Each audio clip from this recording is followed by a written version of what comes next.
समन्ता चक्रवालेषु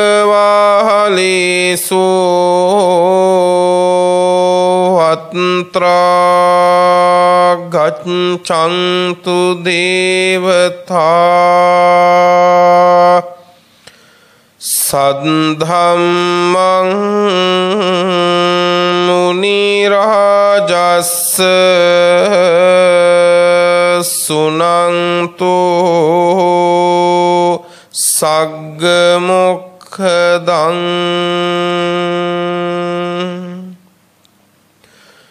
धम्मश्रवण कालो अयं भदन्ता धम्मश्रवण कालो अयं भदन्ता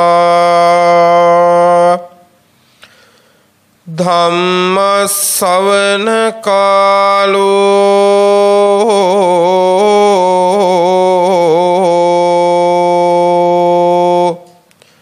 अयं भदन्ता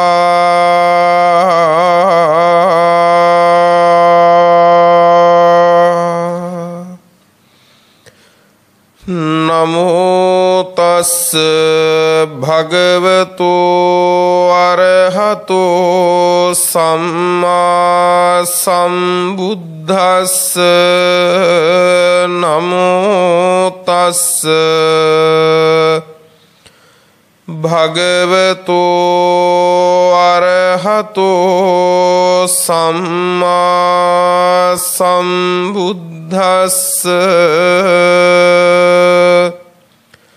नमो तस्स भगवतो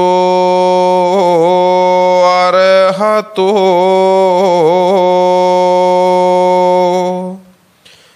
सम्मा सम्बुद्धस्स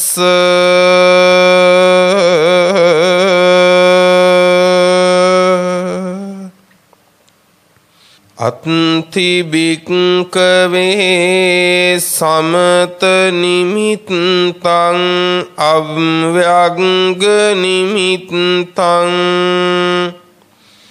तत्त योनिसो मनसिकार बहुलीकारो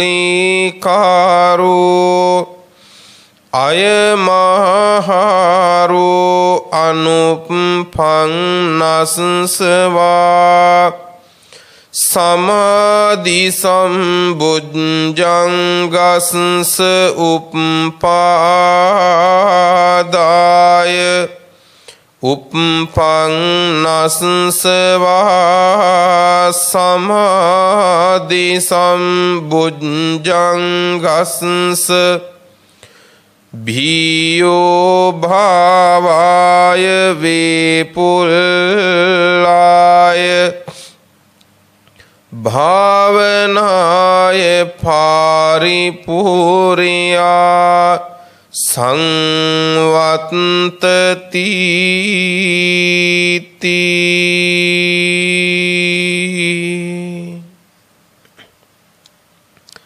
श्रद्धावंत පින්වතුනි සූදානම් වෙන්නේ ඊ타ම ගෞරවයෙන් තමන් ධර්ම ශ්‍රවණය කරන්නටත් ඔබේ දායකත්වයෙන් මේ දේශනාව ධර්ම දානයක් ලෙස බෞද්ධයා රූපවාහිනිය ඔස්සේ ලොව පුරාම විසුරුවා හැරීමටත් අද මේ උතුම් ධර්ම දානමය පින්කමෙහි දායකත්වය ධර්මින් කටයුතු කරන්නේ කුරුණෑගල අලුත් මල්කඩුවාව පදිංචි පින්වත් ජයවීර මෑණියන් ඇතුළු දූ දරුවන් සහ පවුලේ ඥාති පිරිස විසින් පින්වත් සියලු දෙනා ලෝකෙට දිය හැකි උතුම්ම දානයයි අද මේ බෙදා දෙන්නේ. ඒ හැම දිනාටම බොහෝ කාලයක් හිත පිණිස සැප පිණිස පවතින එමෙන්ම සියලු දුකින් නිදහස් වීම පිණිස පවතින මේ මොහොතේ හැමදෙනා ගෞරවයෙන් ධර්ම ශ්‍රවණය කරමු. දේශනාවේ දායකත්වය දරණ පින්වන්ත ඔබටත් එමෙන්ම ඔබේ දායකත්වයෙන් බණ අහන හැමටත් උතුම් ධර්මාවබෝධය සුවසේම සිද්ධ වේවා කියන ප්‍රාර්ථනාවන් හිත තුළ ඇති කරගෙන පින්වත්නි අද ඔබට දේශනා කරන්නට බලාපොරොත්තු වෙන්නේ සමාධි සම්බුද්ධංගය සම්බන්ධ කරුණු කීපයක් පිළිබඳව. පින්වත්නි බොජ්ජංග කියන වචනය එහෙමත් නැත්නම් සම්බුද්ධංග කියන වචනේ ඔබ අහලා තියෙනවා. මොකද්ද මේ සම්බුද්ධංග කියන එකේ තේරුම? බොජ්ජංග කියන වචනය සකස් වෙන්නේ බෝධි කියන වචනෙට අංග කියන වචනේ එකතු වෙලා. බෝධි කියන්නේ බෝධි කියලා කියන්නේ පින්වත්නි අවබෝධයයි. කුමක් අවබෝධයද? චතුරාර්ය සත්‍ය අවබෝධය. පැහැදිලි නේද? චතුරාර්ය සත්‍ය අවබෝධය. එතකොට චතුරාර්ය සත්‍ය අවබෝධයක් කරන්න පුළුවන් වෙන්නේ මතක තියාගන්න බුද්ධෝත්පාදයකදී. පින් කරන්න බැරි කමක් නැහැ බුදුවරු නැතත්. හැබැයි ආර්ය ධර්මයක් අවබෝධ කරනවා කියන එක පින්නතුනේ කරගන්න පුළුවන් වෙන්නේ බුද්ධෝත්පාදයකමයි. ඒ හින්දා මතක තියාගන්න අපි මොන තරම් බාහිර වැඩ කර හිටියත් මම මේ බාහිර වැඩ කිව්වේ නිවන් මගින් බාහිර. නිවන් මගින් බාහිර මොන තරම් වැඩ කර හිටියත් ඒ වගේම ඊටාම සරල කවුරුත් දන්න කාරණාම කතා කර හිටියත් ධර්මයේ හැටියට ලොකු ලාභයක් නැහැ. මොකද පින්වත්නි මේ බුද්ධෝත්පාදයක අපි අවබෝධ කරගන්නට ඕන කාරණේ අපි තේරුම් ගත්තේ නැත්නම් අවබෝධ කරගත්තේ නැත්නම් මේ කියන්නේ හෝදපු රෙදි ටික පින්වතුනේ ඉර බැහැලා ගියාට පස්සේ පින්වත්නි වේලින්න දැම්මට තේරුමක් නැහැ.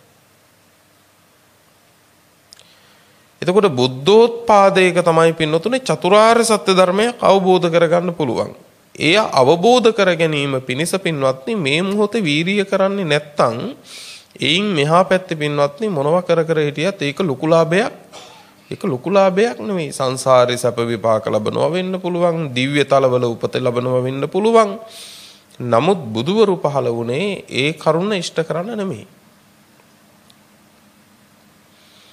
මේ මොහොතේ පින්වත්නි මේ ජීවිතයේ කෙසේ හෝ මොන දුක විඳගෙන හරි කමන්නේ චතුරාර්ය සත්‍ය ධර්මය අවබෝධ කරගත්තේ නැත්නම් මහ විශාල අනතුරක් තියෙනවා. විශාල අනතුරක්. මේක සැහැල්ලුවෙන් ගන්න එපා පින්වත්නි. මේ ජීවිතේ අපි මොනවා කළත් පින්වත්නි ධර්මය අවබෝධ කරගත්තේ නැත්නම් අයි පිහිටන අම්මා තාත්තා නම් නෑ පින්වත්නි. දරුවෝ ඉඳී දැපවෙන්න.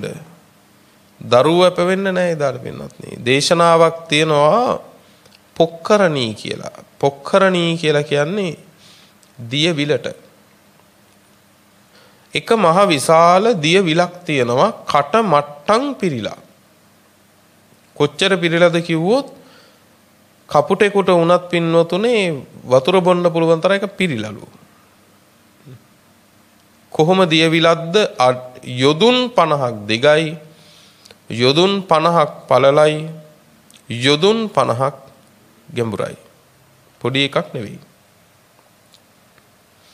යොදුන් 50 ගානේ දිග පළල ගැඹුර තියෙන මේ දියවිල කට මට්ටම් පිරිලා මේ දියවිලට එක මිනිස්සේ කුසතන පත්‍රයක් ඔබලා, කුසතන පත්‍රය ඊටාම සිහින්නේ, මේ කුසතන පත්‍රය ඔබලා ගොඩට අරගෙන ගසලා දානවා.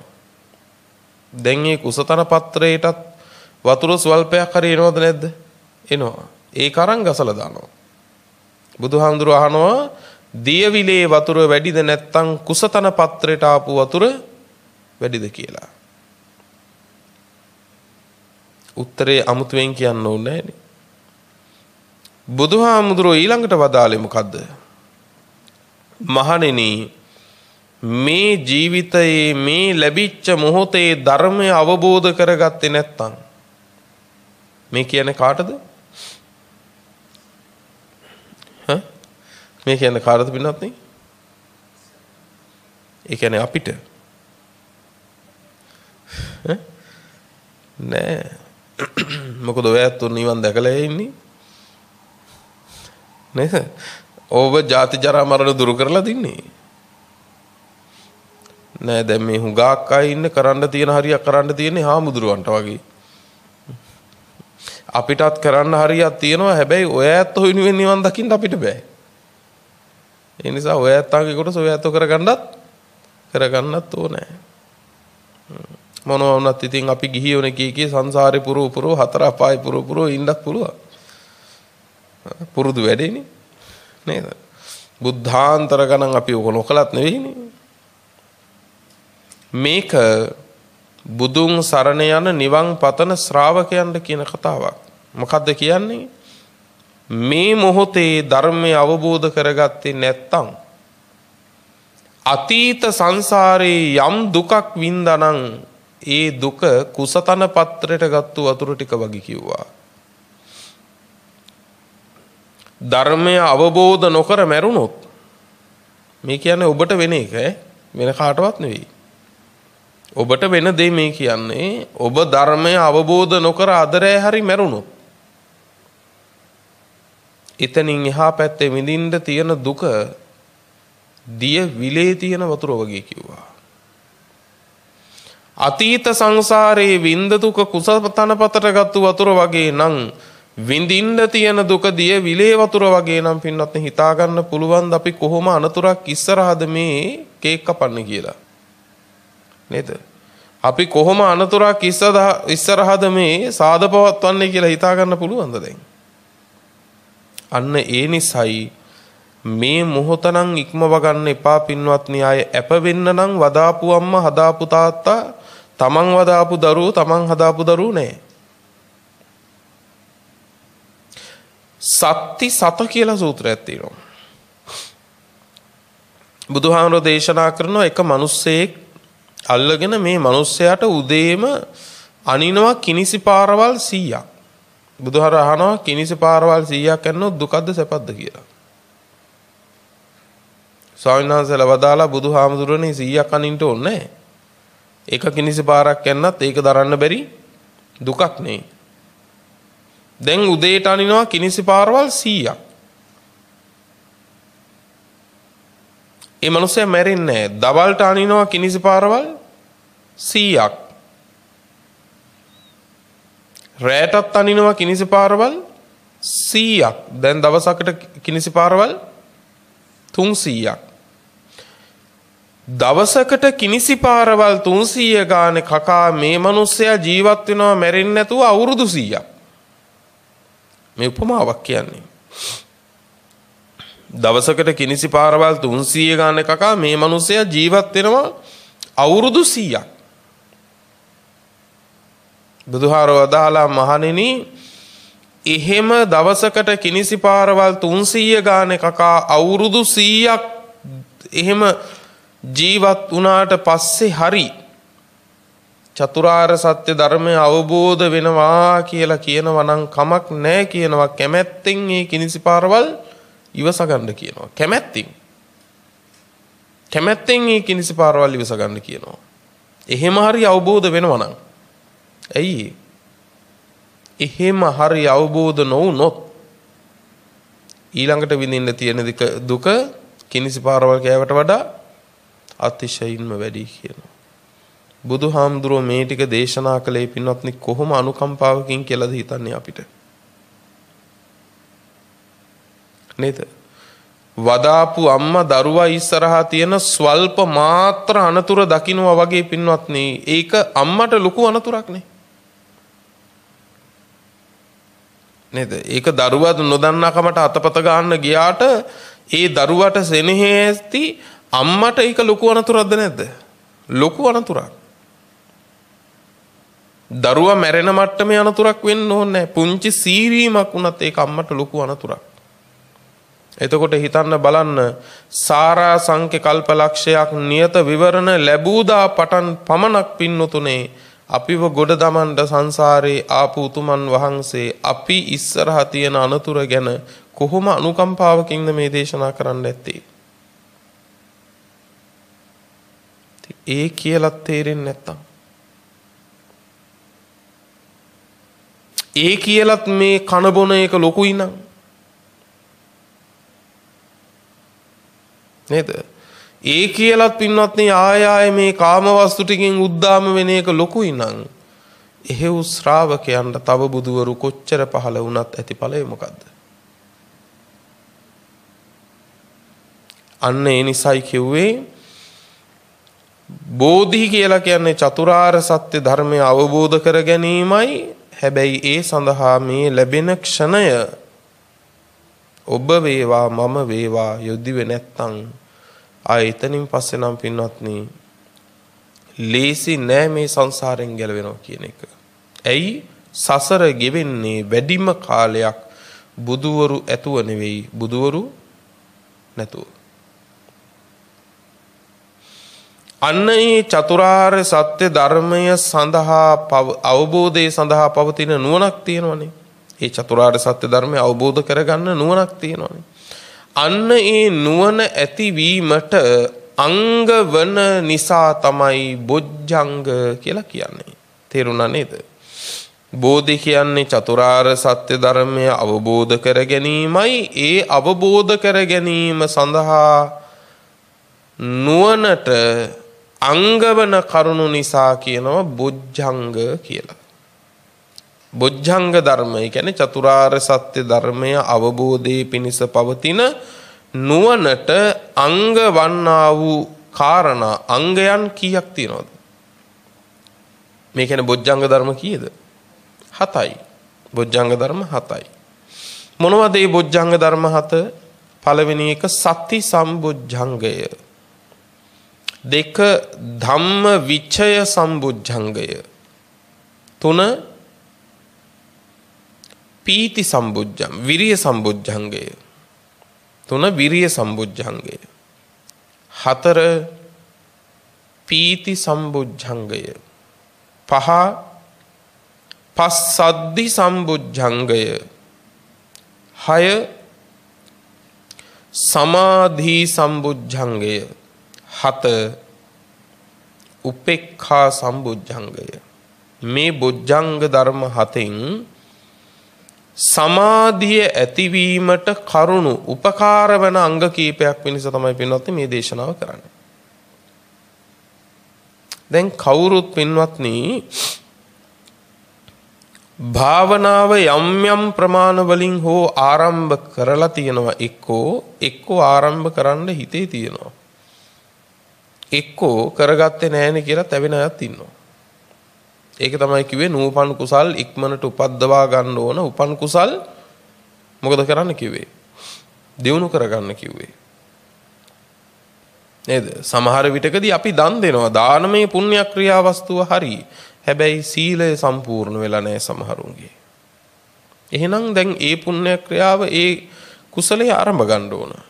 තවත් සමහරු දන් දෙනවා සිල් රකින්නවා හැබැයි භාවනාව ආරම්භ කරලා නෑ. එහෙනම් එයා ආරම්භ වෙන්න ඕනේ. ඇතැම් අය මේ භාවනා තුලින් පින්වත්නි සමාධිය උපද්දව ගන්න ඕනේ. එයි පින්වත්නි සමාධියක් නැත්තම් මොකද්ද සමාධිය කියන්නේ?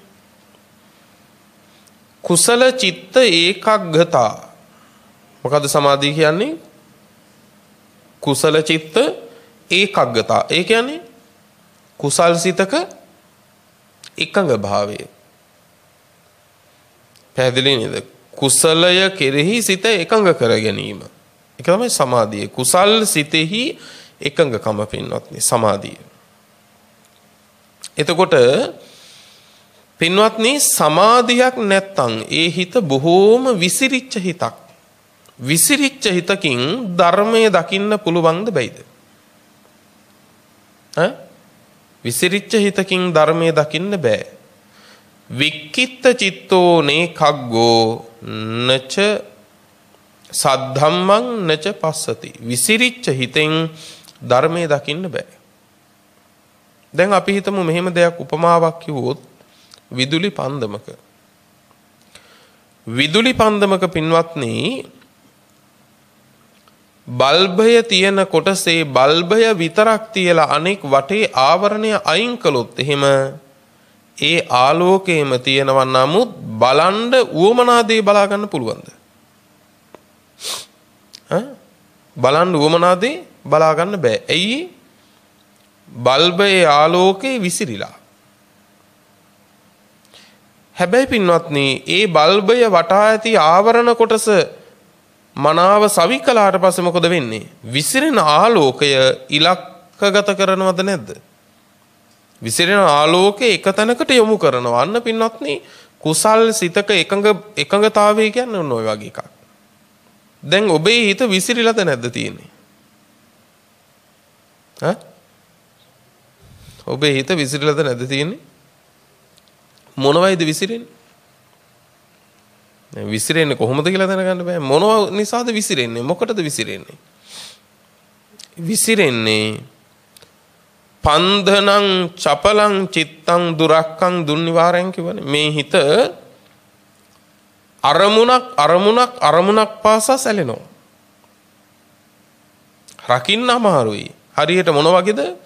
වතුරෙන් ගොඩ දාපු මාළුවෙක් පින්නතුනේ යම්සේ ගැහෙනවද වෙවුලනවද අන්න ඒ වගේ පින්නතුනේ මේ හිත අරමුණක් පාසා පින්නත් සැලෙනවා. මොනවද අරමුණු කියන්නේ?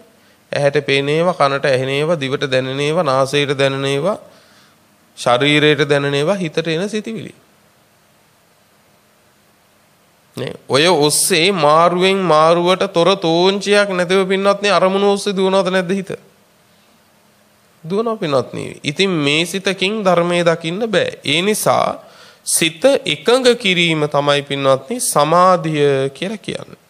සමාධිමත් හිතකින් තමයි පින්වත්නි ධර්මයේ දකින්නේ. එහෙනම් සමාධිය කියලා කියන්නේ කුසල චිත්ත ඒකාග්‍රතාවය. කියන්නේ කුසල් සිතක එකඟ භාවය. දැන් සමහර අය පින්වත්නි මේ සමාධිය වඩද්දී සමාධියම බලාපොරොත්තු වෙනවා. එතකොටත් පින්වත්නි සමාධිය නැති වෙලා යනවා. පැහැදිලි නේද? ඒ කියන්නේ දැන් භාවනාවක් ආරම්භ වෙන්න ඕන පින්වත්නි. ඔබ කවුරු වුණත් මොන පින්කම් කළා වුණත් භාවනාවක් ආරම්භ වෙන්න ඕනේ. ඒකට උදාහරණයක් කියන්න. ඔබ දැන් මොනියම් හෝ භාවනා කර්මස්ථානයක් උවමනාවෙන්ම වඩන්න ආරම්භ කරන්නකො විනාඩි 10කට. දැන් නෙමෙයි බණ ඉවර වුණාම. දැන් අපි හිතමු මෛත්‍රිය වඩන්නේ කියලා. මෛත්‍රී භාවනාව නම් මෛත්‍රී කර්මස්ථානයේ තුල මෛත්‍රිය තුල හිත පිහිටන්න එපා. ඔබ මේක පරීක්ෂා කරලා බලන්න.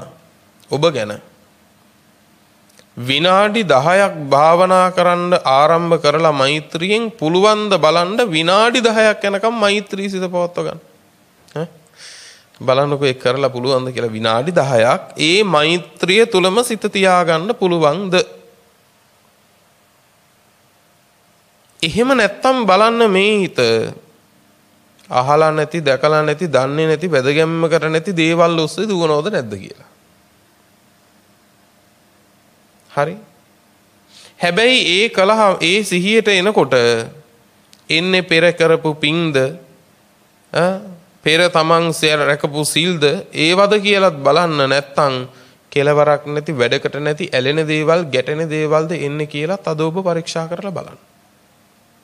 තේරුම් ගන්න මොන පිං කළත් පින්වත්නි ඒ පින මැරෙන වෙලාවේ සිහියට එන්නේ නැහැ පින්වත්නි හිත එකලස් කරලා හිටියේ නැත්තම්.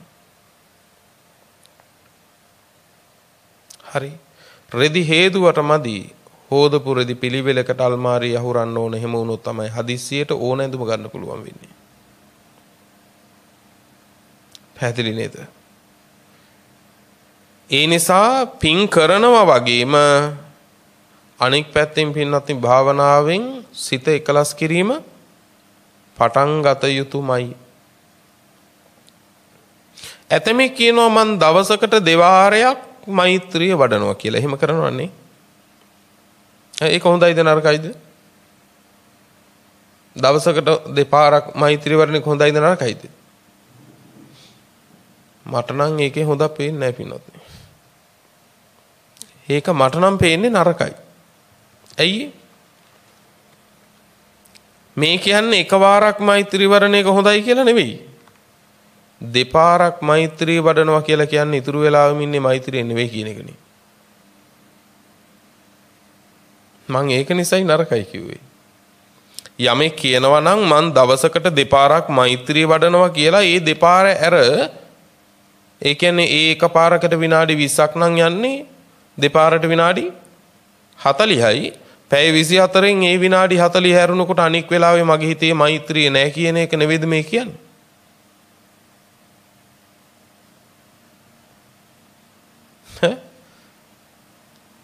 භාවනාව කියන්නේ බුද්ධ ශාසනයේ ඔහොම කරන එකක් නෙමෙයි. මේ කෑමට පස්සේ බෙහෙත් වේල කියලා එහෙම බොන එකක් නෙවෙයි. මෛත්‍රිය නිරන්තරවම තමන්ගේ సంతානේ පවතින්න ඕනද නැද්ද? පවතින්න ඕනේ. ඒක මේ වෙලාවේ නෑ කියලා කියනවා නම් ඔහු අදක්ෂයෙක්. මේ වෙලාවේ මෛත්‍රිය නෑ කියලා කියනවා නම් ඒ වෙලාවේ ඔහු තුල ද්වේෂයට ඉඩක් ඇදිලා. ඒක නෙමෙයි කියන්නේ. පැහැදිලි නේද? යම් වෙලාවක මෛත්‍රී සිත නැත්තම් ඒ වෙලාවේ ද්වේෂ සිතට ඉඩ තියෙනවද නැද්ද? ද්වේෂ සිත ඉඩක් ලබනවා ඒ වෙලාවේ. ඒ නිසා භාවනාව කියලා කියන්නේ මේ වෙලාවේ වඩනවා මේ වෙලාවේ නෑ කියලා කියන එකක් නෙවෙයි. හැම මොහොතක් ගානෙම අපි ඒ කුසල් සිතක් පවත්වා ගන්න දක්ෂ වෙන්න ඕන පින්වත්නි. කුසල් සිතක් පවත්වා ගන්න දක්ෂ වෙන්න ඕන. එහෙම නැති ශ්‍රාවකයා බොහෝ වෙලාවක් අකුසල් සිත වඩලා දවසකට විනාඩි 20ක් කුසල් සිතක් වඩනවා. කොච්චර මන්දගාමීද ඒක? ඒ ප්‍රතිපදාව. කුසලයට කැමති කෙනා අධික මාත්‍රව කුසලයට උවමනාව වීරිය ඇති කෙනා පින්වත්නි කුසල සිත පවත්වා ගන්නත් එන අකුසල සිත බැහැර කරන්නත් පින්වත්නි වීරිය කරන්න ඕනද නැද්ද? වීරිය කරන්න ඕන. ඒ වීරිය හැම මොහොතක් ගානෙම පින්වත්නි තියෙන්න ඕන. හැම මොහොතක් ගානෙම තියෙන්න ඕන. පින්වත්නි යම් නගරයක් රකින්න ආරක්ෂක බටෙක් මම දවසකට දෙපාරක් නගරේ රකින්නවා කියලා කියනවා නම් අනික් වෙලාව රකින්නේ නැහැ කියන එකද නැද්ද කියන්නේ? මම දොර ළඟ දෙපාරක් විමසීමෙන් ඉන්නවා කියනවා නම් අනික් වෙලාව ඇතුළත පින්වත්නි ඕනම හතුරෙකුට නගරයට පහර දෙන්න බැරිද? පහර දෙන්න පුළුවන්. ඒ නිසා නගරේ රකින්න දක්ෂ මුරකරුවා එක නිමේෂයක්වත් පින්වත්නි නිින්දක් නැතුව නගරේ රකින්න ඕනේ. අන්න ඒ වගේ රකින්න ඕන නගරයක් තමයි අපි හිත. කෙලෙස් සතුරන්ට එන්න නොදී. කෙලෙස් සතුරන්ට පහර දෙන්න නොදී රකින්න ඕන නගරයක් තමයි සිත. ඒකට හැම මොහොතක් ගානේ පින්වත්නි අපි කුසල් සිත පවත්ව ගන්න ඕන. නමුත් පින්වත්නි අනේ මට සමාධිය හෙටම උපදීවා කියලා භාවනා කළාට එහෙම උපදින එකක් නැහැ. බුදුහාර ලස්සන උපමාවක් පෙන්නනවා. ගොවියෙක් ඉන්නවා හරි දක්ෂ. මේ දක්ෂ ගොවියා පින්වත්නි දැන් පළවෙනි හීය හානවා දෙවෙනි හීය හානවා නියර බඳිනවා පෝරු ගානවා මේ ඔක්කොම කරනවා. කරලා බිත්තර වීත් වපුරනවා. වැපිරුවට දැන් මේ ගොවියට මේ කුඹුර හෙටම පැහැේවා කියලා එහෙම පැහෙන්න 이르දියක් තියනවද? එහෙම පැහෙන්න 이르දියක් නැහැ මේ ගොවියට. මේ කුඹුර අනිද්දම පැහැේවා කියලා එහෙම 이르දියක් තියනවද? එහෙම 이르දියක් නැහැ. මේ ගොවියට තියෙන එක දෙයයි. වපුරන එක තමයි කරන්න තියෙන්නේ. වල් පැලයක් එනවා දකින්නකොට ගලවන්න ඕන. බජිරි පැලයක් එනවා දකින්නකොට මේ ගොවියා ගලවනවා. හැබැයි හෙටම පැහැවා කියලා එහෙම එකකට 이르දියක් මේ ගොවියට නැහැ. හැබැයි මේ ගොවියා නිසි කලට වපුරනවා, වතුර බඳිනවා, නිසි කලට වතුර කඩනවා, බජිරි පැලයක් දැක්කොත් ගලවලා අයින් කරනවා, බොහෝම උමනාවෙන් ගොයම රකින්නවා. නේ? දවසක් හැබැයි එනවා මේ කුඹුර මොකද වෙන්නේ? මේ කුඹුර පැහෙනවා. ඒක හෙටම පැහැවා කියලා 이르දියක් නැහැ. නමුත් කල යුතු දේ කළාට පස්සේ දවසක් එනවා මේ කුඹුර මේ ගොවියගේ පැහෙනවා. අන්න ඒ වගේ තමයි පින්වත්නි භාවනාවක් ආරම්භුවට පස්සෙත් මට සමාධිය හෙටම උපදීවා කියලා, හෙට අනිද්දම උපදීවා කියලා, ඉක්මනටම උපදීවා කියලා එහෙම 이르දියක් නැහැ අපි කාටවත්. හැබැයි කල යොත්ත කරනකොට දිනක් එනවා පින්නතුනේ සමාධිය උපදිනවා. සමාධිය උපදිනවා විතරක් නෙවෙයි මගේ හිත කෙලෙසුන්ගෙන් මිදේවා කියලා 이르දියක් අපිට නැහැ. හැබැයි කල යුත්ත කළොත් දවසක් එනවා අපේ හිත කෙලෙසුන්ගෙන් මිදෙනවා. දවසක් එනවා. එහෙනම් අපිට තියෙන්නේ මොකද්ද? කල යුත්ත නොපමාව කරන එකයි. එහෙනම් සමාධිය හෙටම උපදීවා කියලා භාවනා කරන්න එපා. සමාධිය හෙට අනිද්දම උපදීවා කියලා භාවනා කරන්න එපා. ඒකෙන් තවත් හිත විසිරෙන එක වෙන්නේ. කරන්න තියෙන එක දෙයයි මනාකොට පින්වත්නි භාවනා නිමිත්තෙහි දක්ෂයෙක් වෙලා, ඒ කියන්නේ භාවනා නිමිත්ත ග්‍රහණය කරගෙන මනාකොට මේ භාවනාව පින්වත්නි සම්පූර්ණ කිරීමයි කරන්න තියෙන්නේ. එතකොට දිනක යම් විටක ඉපදිය යුතු සමාධිය උපදී. හරි. ඒ සමාධිය උපදින කෙනාට අනේ ධර්මයේ දකීවා කියලා ප්‍රාර්ථනා කරන්න ඕනේ නැහැ. සමාධිය උපදිච්ච කෙනා ඇත්ත ඇති සැටියෙන් දකින්නවා කියන එක ධර්මතාවයක්. පැහැදිලි නේද? සමාධිය ඉපදුනාට පස්සේ අනේ මට හරි දේ නිවැරදි දේ ඇත්ත ඇති සැටියෙන් පෙනේවා දකීවා කියලා ප්‍රාර්ථනා කරන්න ඕනේ නැහැ. ඒක ධර්මතාවයක්. ස්වභාවයෙන් සිද්ධ වෙන දෙයක්. එතකොට සමාධිය උපද්දවා ගැනීම පිණිස සමාධිය පිණිස උපකාර වන දේවල් තියෙනවා. අත්ති භික්කවේ සමත නිමිත්තං අව්‍යග්ග නිමිත්තං තත්ත යෝනිසෝ මනසිකාර බහුලීකාරෝ අයමාහාරෝ අනුප්පන්නස්සවා සමාධි සම්බුද්ධංගස්ස උපාදාය උප්පන්නස්සවා සමාධි සම්බුද්ධංගස්ස භාවනාය පාරිපූර්යා. කියන්නේ නූපන් සමාධිය ඇතිවෙන්නත් ඇතිවෙච්ච සමාධිය දියුණු වෙන්නත්. මොකද සමාධිය ඇති වුණා වගේම සමාධිය පිරිහෙනවා පින්වත්නි. උපද්දවා ගත්තට සමාධිය උපද්දවගත්තු සමාධියත් පිරිහෙන්න පුළුවන්. පැහැදිලි නේද? කොහොමද සමාධිය පිරිහෙන්නේ? සමාධිය උපදින්නේ පින්නතුනේ නීවරණ ධර්ම යටපත් වීමෙන්. ආපහු නීවරණ ධර්ම පිළිබඳ මනසේ ක්‍රියාකාර එහෙමත් නැත්නම් මානසිකාර හැදෙනකොට සමාධිය මොකද වෙන්නේ? සමාධිය පිරියනවා. මේවා අසීරු නැහැ තීරුම් ගන්න පින්වත්නි. නීවරණ කියන්නේ කාමච්ඡන්දේ, ව්‍යාපාදේ, තීන මිද්දේ, උද්ධච්ච කුක්කුච්චේ, විචිකිච්ඡාවනේ.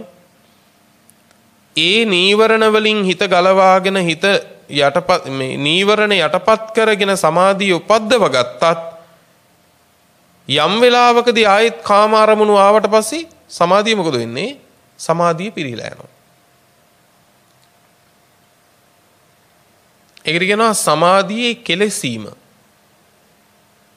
ඒක සමාධියේ කෙලෙසීමක් වෙනවත්.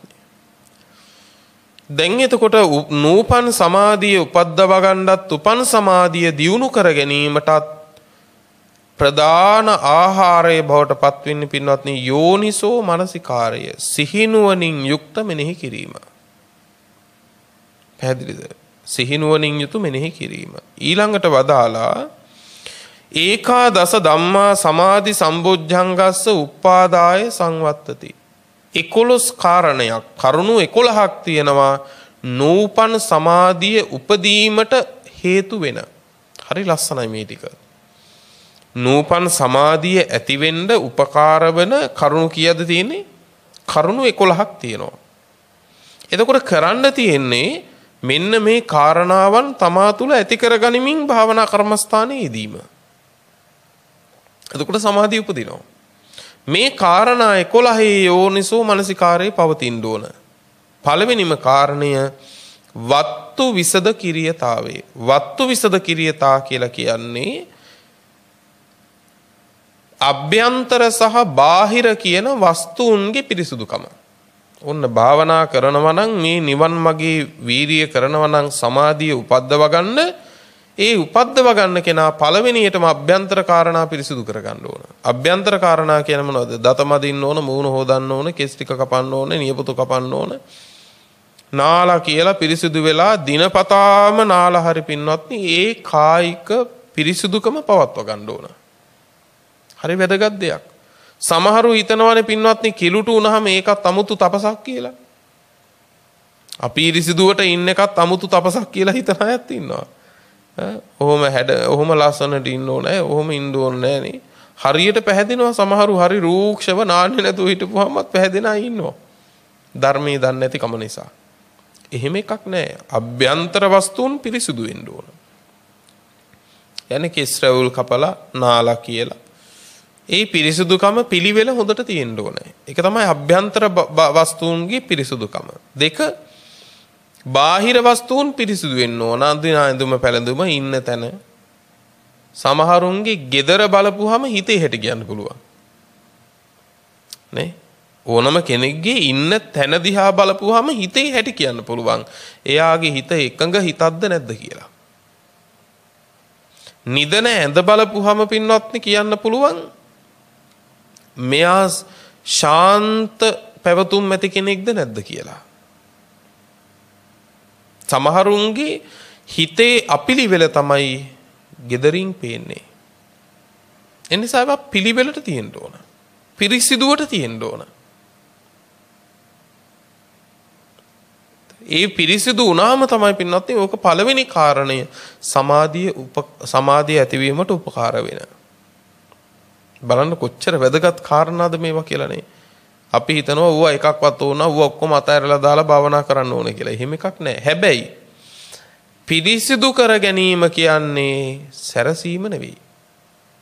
සමහර අය අතු ගන්න ගත්තම දවසම අතු ගන්නවා. එතකොට භාවනා කරන්නේ කොයි වෙලාවෙද?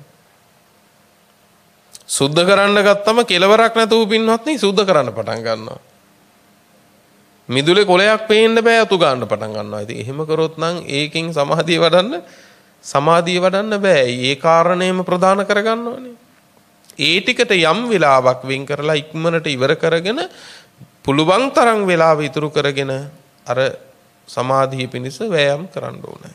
දෙක ඉන්ද්‍රිය සමත්ත පටිපාදනතා. ඉන්ද්‍රිය ධර්ම තියෙනවා පහක්. සද්ධා විරිය සති සමාධි ප්‍රඥා. මේ පහේ සමතාවේ පවත්ව ගන්න ඕනේ. මේ ඉන්ද්‍රිය ධර්ම පහෙන් සද්ධාවත් ප්‍රඥාවත් සම වෙන්න ඕනේ. සමාධියත් වීරයත් සම වෙන්න ඕනේ. හැම කාලෙකම සති කියන එක සිහිය කියන එක කොච්චර වැඩි වුණත් වරදක් නැහැ. අපිට නැත්තේ මේකනේ නේද? සිහිය සාසන ප්‍රතිපදාවේ අධික මහත්‍රවම තියෙන්න ඕන එක තමයි අපිට නැතිම වෙලා ගිහිල්ලා තියෙන්නේ. සිහිය අධික මාත්‍ර වුණාට කමන්නේ කොච්චර නමුත් ශ්‍රද්ධාවයි ප්‍රඥාවයි සමාන වෙන්න ඕනේ. සමාධියයි වීරයයි සමාන වෙන්න ඕනේ. ඒක තමයි ඉන්ද්‍රිය සමත්ත පටිපාදනතා කිව්වේ. ඊළඟට කියනවා නිමිත්ත කුසලතා. මනාකොට භාවනා කර්මස්ථානය ඉගෙන ගන්න ඕනේ. වගේම මනාකොට භාවනාව කරන්න දක්ෂ වෙන්න ඕනේ. පැහැදිලි නේද? මනාකොට භාවනා නිමිත්ත ඉගෙන ගන්න ඒ සඳහා මනා භාවනා උපදේශයක් ලබා දෙන තෙරුන් වහන්සේ නමකකින් හෝ අවවාද ලැබමින් පුරුදු පුහුණු වෙමින් පුහුණුවක් ලැබමින් මේ කුසලතාවය ඇති කරගන්න පුළුවන්. මේ කියන්නේ ඔබට ඔබේ නිවන පිණිස කරන්න තියෙන දේවල් නේ. පැහැදිලි නේද? තුන් ඊළඟ කාරණේ කියනවා සමයේ චිත්තස් පග්ගන්හතා. සමහර අවස්ථා තියෙනවා පින්නත් මේ හිතේ දැන් භාවනා කරන්න පටන් ගත්තට සමාධිය ඇති කරගන්න භාවනා කරන්න පටන් ගත්තට සමහර අවස්ථා තියෙනවා වීරිය අඩු වෙලා යනවා හිතේ. ඒ වෙලාවට මොකද කරන්න ඕන? වීරිය ඇති කරගන්න ඕනනේ. ඒ කියන්නේ හිත නැගිටවන්න ඕනේ. හිත පහු බහින තැන්වලදී හිත නැගිටවන්න ඕනේ. ඒක තමයි සමයේ චිත්තස්ස පග්ගන්නතා කිව්වේ. සුදුසු කාලයේ සිතට රුකුල් දීම, සිත නැගිටවීම. සමහර දවස්වල සමහර අවස්ථාවලට හිත පහු බහිනවා. ඒ වෙලාවට හිත නැගිටවන්න ඕන පින්වත්නි. මේක හරියට මොන වගේද? දැන් ඔබේ දරුවෙක් යම් කිසි දෙයකට උත්සාහ කරලා බැලි වෙනකොට සත්පුරුෂ අම්මලා ඉන්නවා හොඳ අවබෝධයෙන් ජීවත් වෙන.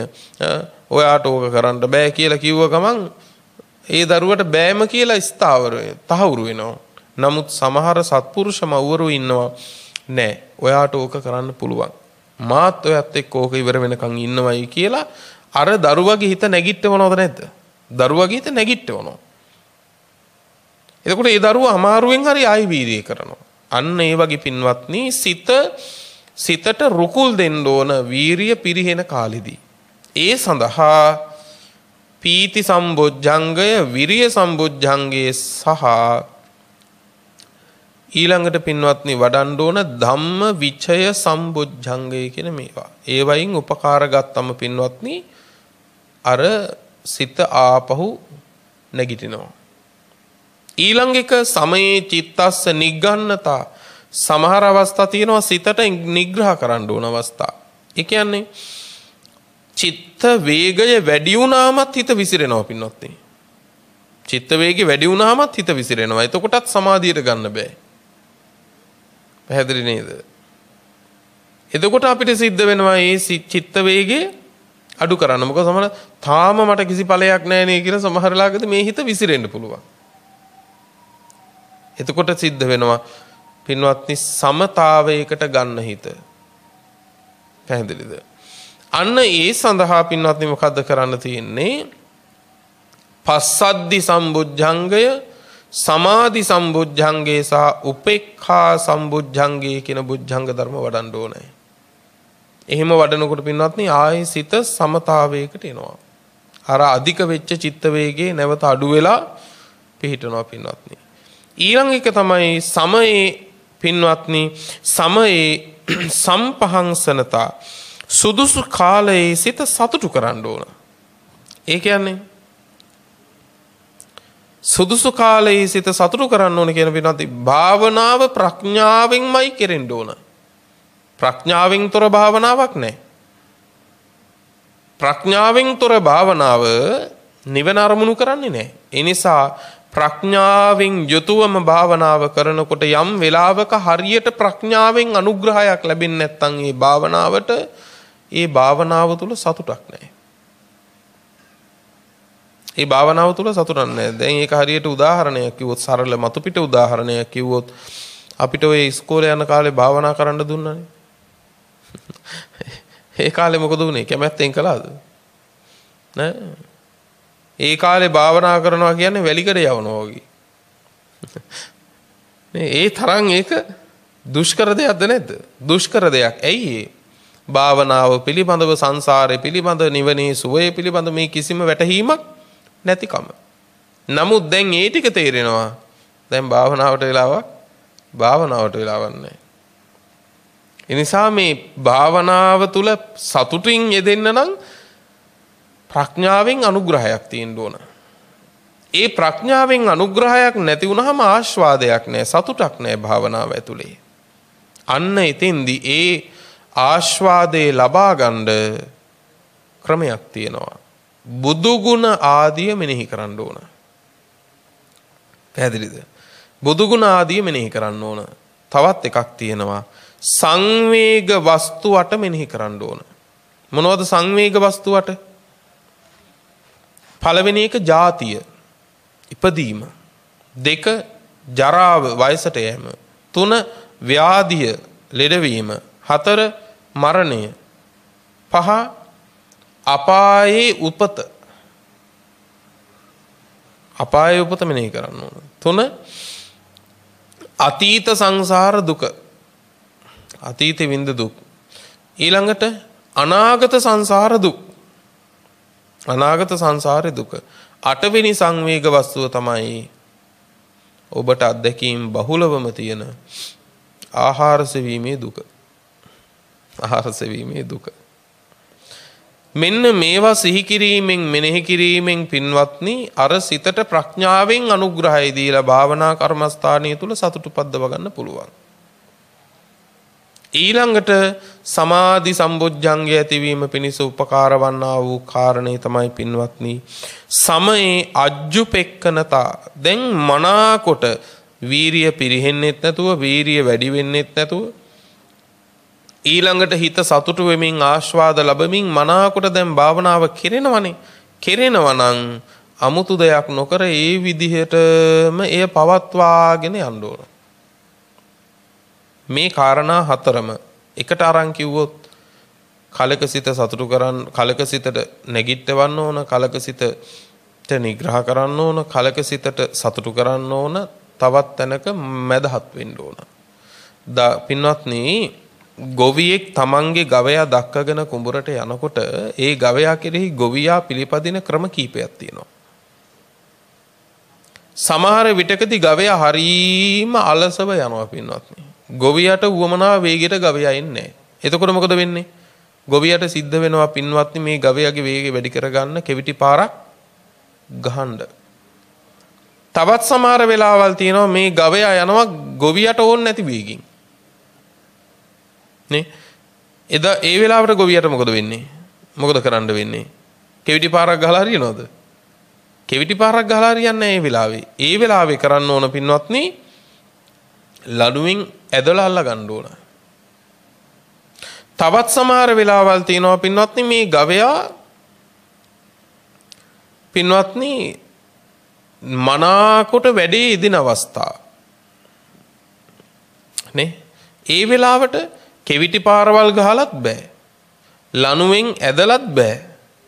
ඒ වෙලාවට ගවයාගේ පිටට තට්ටුවක් දාලා පින්වත්නි වෙහෙසක් නැතුව ඒ ගමන අරන් යන්න ඕනේ. අන්න ඒ වගේ පින්වත්නි මේ සිත නැගිටවන්න ඕන වෙලාවල් තියෙනවා. මේ සිතේ වේගය අඩු කරගන්න ඕන වෙලාවල් තියෙනවා. ඊළඟට මේ සිත සතුටු කරන්න ඕන වෙලාවල් තියෙනවා. ඒ වගේම මේ සිත මනාකොට පවතිනකොට පින්වත්නි ඒ වෙලාවේදී ඒ විදිහටම පවත්වාගෙන යන්න ඕන කිසි දෙයක් නොකර වෙනත්. බලන්නකො කොච්චර දක්ෂ වෙන්න ඕනද කියලා. ඊළඟට කියනවා පින්වත්නි අසමාහිත පුද්ගල පරිවර්ජනා. හිත එකඟ කරගන්න වෙහෙසෙන කෙනෙක් නම් ඔබ හිත එකඟ නැති අයගේ ඇසුරෙන් ඈත් වෙන්න ඕනේ. සමහර අය ඉන්නවා හරි හිත එකඟ නැහැ පින්වත්නි. හිත එකඟ කර ගැනීමට කැමතිත් නැහැ. සමාධියක් භාවනාවක් කිව්වම අනේ මොන භාවනාවද කිව්වොත් එහෙම අපේ හිතත් පින්වත්නි එකඟ කර ගැනීමට අපේ වීරිය පිරිහෙනවා. ඒ නිසා සමහර අය පින්වත්නි කියනවා අනේ එහෙම ඕනේ මට මේ මිනිස්සු වයින් කරන්න බෑ මං ඕන කෙනෙක් එක්ක ජීවත් වෙන්න දන්නවයි කියලා ලොකු කතා කියලා ඉන්නවා. එහෙනම් බුදුවරු දේශනා කරන්නේ නැහැ මෙහෙම. නේද? හිත එකඟ කරගන්න කැමති කෙනා හිත එකඟ කරගන්නේ නැති සහ හිත එකඟ නැති අය ආශ්‍රයෙන් ඈත් වෙන්න ඕන. මොකද පුද්ගල ඇසුරෙන් අදහස් බෝ වෙනවා පින්නතුනේ. ඊළඟ කාරණේ තමයි පින්නතේ සමාහිත පුද්ගල සේවනතා. හිත එකඟ වූ හිත එකඟ කර ගැනීමට වෙහෙසෙන්නා වූ අය ඇසුරු කරන්නත් ඕන පින්නතේ. ඒක ලොකු අපිට ආලෝකයක් ලොකු පිහිටක් අපිට පින්නතේ. මොකද අපේ හිත පහුබහින තැනක හරි ඔහුගේ වචනෙන් අපේ හිත නැගිටිනවද නැද්ද? අපේ හිත නැගිටිනවා. අපේ හිත පහුබහින වෙලාවක වුණත් ඇසුරු කරන අයගේ වචනෙන් අපේ හිත නැගිටින්න පුළුවන් කුසලයට. ඒකයි කිව්වේ හිත එකඟ අය ඇසුරු කරන්න ඕන. ඊළඟට ඥාන විමුක්ඛ පච්ච වේක්කනතා. පින්වත්නි සමාධියේ ඵල හැටියට ලැබෙන්නේ පින්වත්නි ධාන විමෝක්ෂණය. අන්න ඒවා පිළිබඳව සිහි කරන්න ඕනේ. එතකොට පින්වත්නි මනාවකට මේ භාවනාවේ යෙදෙනවා අපි.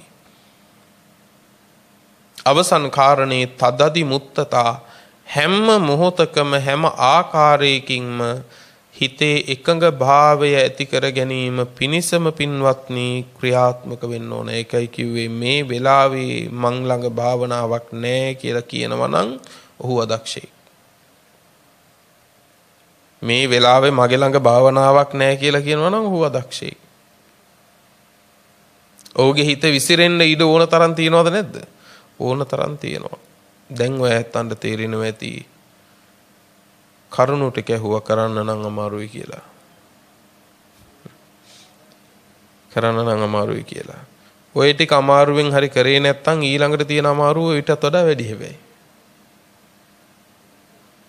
නේ? නිරේ දුක විඳිනවට වඩා මේක හොඳයි.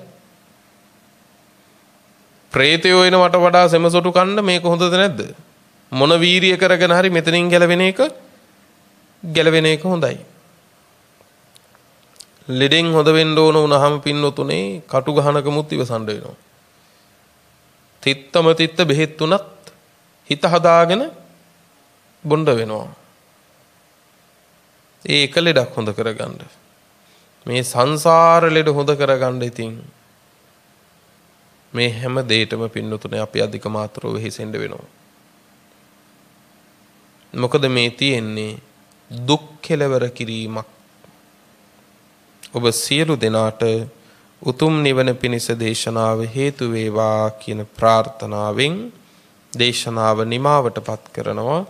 අද මේ දේශනාවේ පින්වන්ත දායකත්වය දරන්නට යෙදුනේ කුරුණෑගල අලුත් මල් කඩුවාව පදිංචි පින්වත් ජයවීර මෑණියන් ඇතුළු දූ දරුවන් සහ පවුලේ ඥාති පිරිස විසින් අරමුණු අතරට එක්වෙන්නේ නිදන ප්‍රාප්ත HMK හේරත් මහත්මාණන් සිහිපත් කරලා එතුමන්ට මේ පින්පෙත් අනුමෝදන් කරන්නට බලාපොරොත්තු වෙනවා. ඒ සමගම දෙපාර්ශවයේ මියගිය දෙමව්පියන් JM කුසුමාවතී මහත්මිය, JAPA ජයවීර මහත්මිය, ප්‍රේමා පෙරුම්බුලි ආරච්චි මහත්මිය කියන මේ පින්වන්ත හැම දෙනාට පින්පෙත් අනුමෝදන් කරනවා. JA ජයවීර මහත්මිය ඒ වගේම නිදන ප්‍රාප්ත හේරත් මහත්මාණන්ගේ සහෝදරයන්, ඒ වගේම SA ජයවීර මහත්මිය, පුතුන් දෙදෙනා සහ දියණියන් දෙදෙනා ඇතුළු සියලු ඥාතීන්ට ආශිර්වාද ප්‍රාර්ථනා කරනවා. දේශකයාණන් වහන්සේටත් සියලු මහ සංඝරුවනටත් ලෝවැසි සියලු දෙනාටත් ආශිර්වාද ප්‍රාර්ථනා කිරීමටත් බලාපොරොත්තු වෙනවා. පින්වතුනි, අරමුණු පරිද්දෙන් රැස් කරගත් උදාරතර කුසල් නමින් මියගිය සියලුම ඥාතීන්ට අපි අනුමෝදන් කරමු. ඒ සියල්ලෝ මේ පින් අනුමෝදන්ව සැපවත් වෙත්වා, උතුම් නිවනින් සැනසෙත්වා කියලා සාදු කියලා පින් අනුමෝදන් කරමු. දේශනාවේ දායකත්වයේ දරූ ඔබටත් ධර්ම ශ්‍රවණය කළ හැමටත් නිදුක් නිරෝගී භාවයේ චිරජීවනයේ සැප ජීවනයේ උදා වේවා. බුද්ධාදී උතුමන් වහන්සේලා නිවුණු සැනසුණු අමා මහ නිවන අපටත් මේ කුසල බලයෙන්ම ලැබේවා කියලා සාදු කියලා ප්‍රාර්ථනාවන් ඇති කර ගනිමු. ලොව සසුන සුරකින්න සියලු සම්මාදිට්ඨික දිව්‍ය රාජ මණ්ඩලයටත් මේ පින් ලැබේවා.